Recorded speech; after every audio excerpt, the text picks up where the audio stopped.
కొరింథీయులకు రాసినటువంటి పత్రిక 1వ అధ్యాయము 18వ వచనాన్ని ఒకసారి చదువుకుందామండి. సిలువను గురించిన వార్త నశించుచున్న వారికి వెర్రితనముగాను రక్షించబడుచున్న మనకు దేవుని శక్తి. ఇప్పుడు దేవుని శక్తి పొందుకునేటువంటి వారు ఎలా ఉన్నారు లేక ఎలా ఉంటారు అనేటువంటి ఒక వాస్తవాన్ని కనుక మనం జ్ఞాపకం చేసుకోగలిగితే మనం శక్తివంతులుగా ఉన్నామా లేదా అనేటువంటి తెలుస్తుంది. ఈరోజు మన యొక్క శక్తి విధానములో డబ్బును బట్టో, బలగాన్ని బట్టో, బంధుత్వాన్ని బట్టో మనము బలవంతులమి అని మనం మాట్లాడుతాం. కానీ ఇక్కడ మాట్లాడినటువంటి ప్రస్తావన ఏంటంటే సిలువను బట్టి దేవుని శక్తి అంటున్నాడు. ఆ సిలువను బట్టి దేవుని శక్తి మనం ఎలా పొందుకుంటామో, ఎవరికి ఆ సిలువ యొక్క శక్తి, ఆ అనుభవము వస్తుంది అనేటువంటి ఒక విధానాన్ని కనుక మనం జ్ఞాపకం చేసుకుంటే యెషయా గ్రంథము 51వ అధ్యాయము 1-2 వచనాలు ఒకసారి చూడగలిగితే, యెషయా గ్రంథము 51వ అధ్యాయము 1-2 వచనాలు ఒకసారి పరిశీలన చేద్దామండి. నీతిని అనుసరించుచు యెహోవాను వెదకుచు ఉండువారులారా నా మాట వినుడి. మీరు ఏ బండ నుండి చెక్కబడితురో దాన్ని ఆలోచించుడి. ఏ గుంట నుండి త్రవ్వబడితురో దాన్ని ఆలోచించండి. మీ తండ్రి అయిన అబ్రహాము సంగతి ఆలోచించుడి. మిమ్మును కనిన శారాను ఆలోచించుడి. అతడు ఒంటరై ఉండగా నేను అతని పిలిచితిని, అతనిని ఆశీర్వదించి. చాలండి. రాయబడినటువంటి ప్రధానమైనటువంటి మాట ఇశ్రాయేలీయులకు హెచ్చరిక చేస్తూ మాట్లాడుతూ ఉన్నాడు. ఆ హెచ్చరిక చేస్తున్నటువంటి మాట్లాడుతున్న మాట యొక్క ఉద్దేశం ఏంటంటే, ఏ బండ నుండి చెక్కబడతావో లేకుంటే ఏ గుంట నుండి నువ్వు తీయబడ్డావో దానిని జ్ఞాపకము చేసుకోమంటావు. సిలువ యొక్క శక్తిని మనము పొందుకున్నప్పుడు మనం ఎలా ఉంటామో అనేటువంటి ఒక వాస్తవాన్ని మనం జ్ఞాపకం చేసుకుంటే, ఇక్కడ ప్రధానమైనటువంటి విషయంలో ఇశ్రాయేలీయులతో మాట్లాడుతున్నాడు కదా, మీరు ఏ బండ నుండి చెక్కబడ్డారో, ఏ యొక్క గుంట నుండి తీయబడ్డారో అనేటువంటి స్థితిలో మాట్లాడుతున్నాడు. అంటే మన పిలుపును కానీ, మన దర్శనాన్ని కానీ, మన ప్రత్యక్షతను కానీ, మన పరిశుద్ధతను కానీ, మన నీతిని కానీ, మన యథార్థతను కానీ ఎలా ఉందో మీరు దాన్ని ఒకసారి పరిశీలన చేయండి అనేటువంటి ఒక మాటను మాట్లాడుతూ ఉన్నాడు.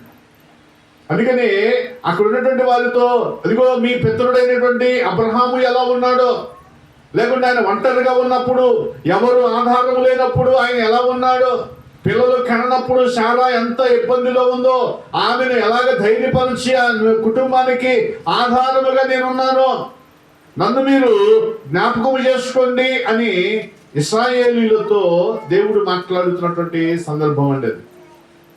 ఈరోజు మనము కూడా కొత్త నిబంధనలో మనం జ్ఞాపకం చేసుకుంటే, మనందరి కొరకు కూడా ఒకే మనుష్యుడు సిలువ వేయబడి, ఒకే మనుష్యుడు రక్తాన్ని చిందించి, ఆ సిలువ రక్తములో కడగబడిన మనము ఎలాంటి స్థితిలో ఉన్నాము అనేటువంటిది మనం జ్ఞాపకం చేసుకోవాలి. ఎలా ఉన్నాము అంటే అక్కడ ఏ బండ అనేటువంటిది ఎత్తుకు సాదృశ్యంగా ఉంది, అదే రీతిగా గుంట అనేటువంటిది లోతుకు సాదృశ్యంగా ఉంది. ప్రతి క్రైస్తవుడు కూడా కష్టం ఉన్నప్పుడు దేవుని కష్టం ఉన్నప్పుడు ఒకలాగా, సంతోషం ఉన్నప్పుడు ఒకలాగా కాదు, అన్ని కాలముల్లో ఎలా ఉండగలం అనేటువంటిది ఒక జీవితాన్ని మనము చూపించాలనేటువంటి ఒక వాస్తవం అది. మనకున్నటువంటి ఆలోచన కానీ మనకున్న దాని ఏంటంటే, అన్ని బాగుంది అంటే మనంత సంతోషంగా ఉన్నోళ్ళు, మనంత ఉత్సాహంగా లేకుంటే మనంత పరవశించిపోయేవాళ్ళు లేరు. కానీ మనకి ఏదైనా దుఃఖం వచ్చిందనుకోండి, కష్టం వచ్చిందనుకోండి, అవమానం కలిగిందనుకోండి, మనంత దిగులుగా ఉండేవాళ్ళు ఎవరు కూడా కనబడరు. అందుకే అన్నాడు కదా, ఆయన రక్తములో కడగబడి ఆయన శక్తి పొందుకున్న వారు కష్టంలోనే దుఃఖములు సంతోషంలోనే కాదు, కష్టములో కూడా ఆయన మీద ఎత్తు పల్లాలు లేకుండా సమానముగా ఉండగలిగేటువంటి స్థితి కనబరచాలి. అది సాధ్యమేనంటారా? సాధ్యమేనా? మేలు చేసిన వాళ్ళే తిట్టారనుకోండి, అంటే ఈరోజు పరిస్థితులు ఎలా ఉన్నాయి? మనోళ్లే కదా అని మేలు చేసామనుకో, ఆ మేలు చేసిన వాళ్ళు మనం తిట్టి వెళ్తున్నారు, మనం కొట్టి వెళ్తున్నారు, మన మీద నందేసి వెళ్తున్నారు. మరి అప్పుడు మనసు గాయమయ్యి దుఃఖంలో ఉంటావా? ఆహా హల్లెలూయా స్తుతి మహిమ అంటావా? ఏమంటావు? లేకుంటే వాళ్ళు ఆపదలో ఉన్నారయ్యా పోనీ లేని సహాయం చేసాం, వాళ్ళే వచ్చి నువ్వు చేసేదేందమ్మా, నువ్వు కాదు ఇంకోటి వచ్చేస్తాడు అని అంటాడు.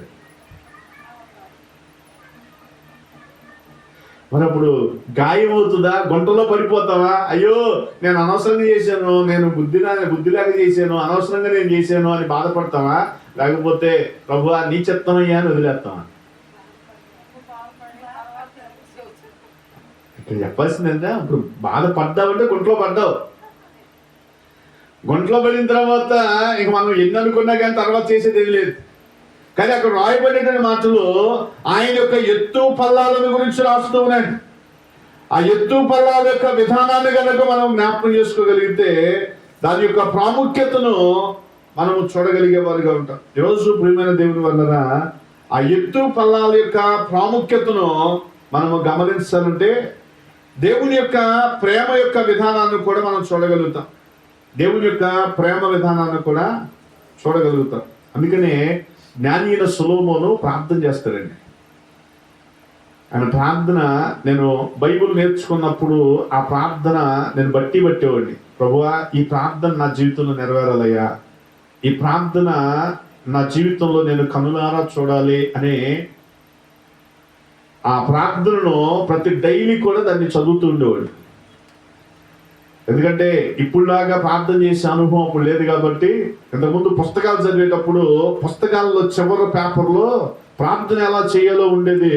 ఆ ప్రార్థన ఎలా చేయాలో దాన్ని బట్టి వెళ్ళి చర్చిలో ప్రార్థన చేసేవాళ్ళం. అలాంటి రీతిగా ఇక్కడ సొలొమోను ప్రార్థన చేస్తా ఉన్నాడు. సామెతల గ్రంథము 30వ అధ్యాయము 7 నుండి 9 వచనాల్లో 2 మనవులు చేస్తాడండి దేవుని దగ్గర. 2 మనవులు చేస్తాడు. ఆయన అడుగుతున్నటువంటి మాట ఏంటంటే, ఆయన అయా పేదరికమునైనను ఐశ్వర్యమునైనను నాకు అనుగ్రహింపొద్దు, నాకు ఎప్పుడు ఏది కావాలో నాకు దాన్ని అనుగ్రహించు.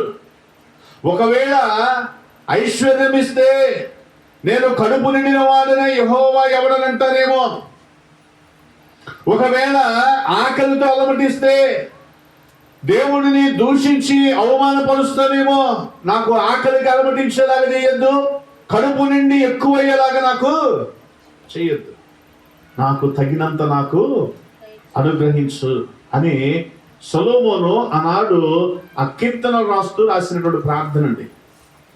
ఎందుకంటే హెచ్చుగా వెళ్ళిపోతేనేమో మనంత బడాయోళ్ళు ఉండరు, తక్కువ ఉంటేనేమో మనంత దరిద్రంగా, లేకుంటే మనంత జాలిగా, మనంత తిరుగుబాటు లేకుంటే నిరసించేవారుగా ఉండవు.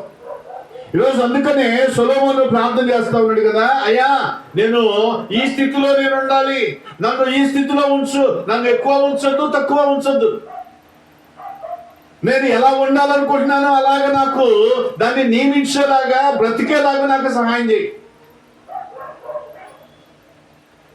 నాకు ఏది ఎప్పుడు అవసరమో దాన్ని నాకు అనుగ్రహించాలి. చూడండి, మనం బండ నుండి చెక్కబడ్డామంటా ఉన్నాం కదా. క్రీస్తు అనేటువంటి రక్తముతో మనము కడగబడి సకల పరిశుద్ధులుగా మనము మార్చబడిన విధానాన్ని మనం జ్ఞాపకం చేసుకుంటే, ఆ పరిశుద్ధతలో ఉన్నటువంటి ఆ శిలువ శక్తిని మనం అనుభవిస్తున్నప్పుడు మనం ఎలా ఉంటామయ్యానంటే, ఆయన యొక్క ఆధీనంలో ఉండి మనము నిత్యము ఒకేలా ఉండగలుగుతాం. ఒకేలా ఉండవు, ఒకప్పుడు ఒకలాగా. ఇంట్లో బిర్యానీ వండితే ఒకలాగా ఉంటాం, ఇంట్లో ఏమండి గోంగూర పచ్చడి ఉందంటే ఇంకోలాగా ఉంటాం. ఫీలింగ్స్ మారిపోతే లేవా? అసలు మా ఇంట్లో గోంగూర పచ్చడే వంట వండుతున్నాను.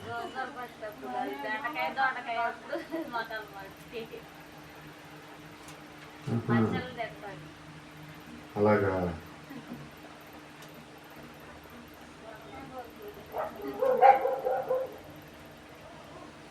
చూడండి, అపోస్తలుడైన పౌలు గారు కూడా మరొక మాట అంటాడు. ఫిలిప్పీయులకు రాసిన పత్రిక 4వ అధ్యాయము 11, 12 వచనాలు ఒకసారి చూస్తే, ఫిలిప్పీయులకు రాసిన పత్రిక 4వ అధ్యాయము 11, 12 వచనాలు ఒకసారి చూద్దాం. నా కొదువ కలిగినందున నేను ఇలాగూ చెప్పటలేదు. నేను ఏ స్థితిలో ఉన్నానో ఆ స్థితిలో సంతృప్తి కలిగి ఉండుట నేర్చుకొని ఉన్నాను.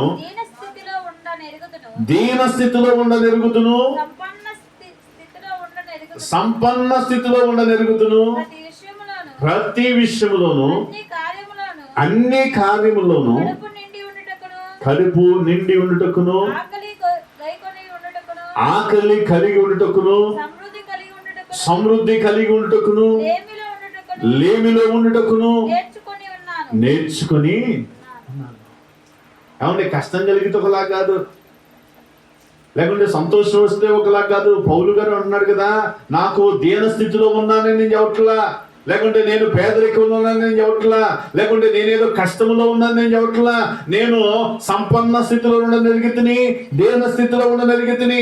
నేను ఎక్కడ ఎలా ఉండాలో నాకు తెలుసు కాబట్టి నేను ఎలా ఉండాలో నాకు తెలుసు అంటావు. నేను కానీ ఈరోజు బండ నుండి చెక్కబడిన మన అనుభవంలోకి వచ్చిన తర్వాత ఎత్తుగా ఉన్నప్పుడు ఉంటున్నామా? ఎప్పుడు కూడా అలాగే ఉంటున్నామా? లేకుంటే పడిపోయిన జీవితాల్లో కలిగి గుంటలో ఉన్నట్లుగా మనం ఉంటా ఉన్నామా? జ్ఞాపకం చేసుకోవాలి. ఎందుకంటే ఇశ్రాయేలుతో మాట్లాడుతుంటున్నాడు కదా, మీరు ఏ బండ నుండి చెక్కబడ్డారో, ఏ గుంట నుండి నిర్మించబడ్డారో మీరు ఒకసారి ఆలోచించండి. సంతోషం పెరిగిన తర్వాత నీ సంతోషం ఎక్కడి నుండి వచ్చింది అని అంటే దాని గురించి అవగాహన లేదు. లేకుంటే అయ్యా నీకు దుఃఖం ఎక్కడి నుండి వచ్చిందయ్యా, ఎందుకు నీ దుఃఖం అని అంటే ఆ దుఃఖాన్ని బట్టి కూడా ఆన్సర్ లేదు మన దగ్గర. కానీ పౌలు గారు కూడా అంటున్నాడు కదా, నేను సంపన్న స్థితిలో ఉండనెరుగుదును, దీన స్థితిలో కూడా ఉండనెరుగుదును. కానీ నేను అన్నిటికీ కూడా అనుకూలంగా బ్యాలెన్స్గా ఉన్నాను, కానీ నేను ఎక్కువ తక్కువలో ఎగస్ట్రా నేనేమి చేయట్లా. మనకు అనుకోండి, ఉంటుందా?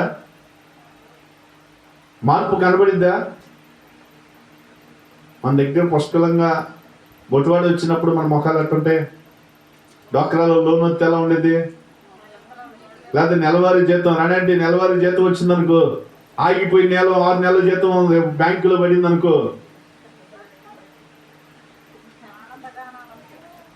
ఎలా ఉండదు? పరవశించిపోతాం కదా. అసలు అవసరమైతే ఎక్కువ